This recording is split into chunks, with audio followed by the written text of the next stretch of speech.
Біздің мемлекетіміздің егемендік алғанына 30 жыл. Мәртебелі мейрамға орай апамның аузынан естіген сондай жылы естелікпен бөліскім келеді. 30-шы жылдары апам марқұм Алжир лагеріне айдалады. Тұтқында жүргенде қамыс будаларын арқалап келе жатқан бір топ әйелге ауыл балалары жан жақтан тас лақтыра бастайды. Бірақ лақтырғандары тас емес. Тамақ, кәдімгі қазақтың ұлттық тағамы құрт болып шығады. Олар талғажу етіп, қым-қуыт кезеңде осылайша жаны аман қалса керек. Қилы заманға қарамастан, жазықсыз жапа шеккендерге жанашырлық танытқан қазақтың жайсандығын әжем соңғы демі қалғанша ауыз толтырып айтып өтті.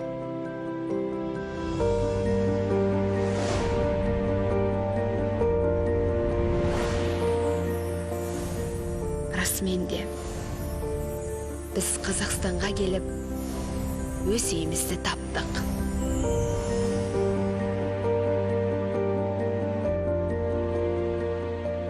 Азаттық сыйлаған қазақ жеріне 1000 алғыс. Бірлік пен жасампаздықтың 30 жылы.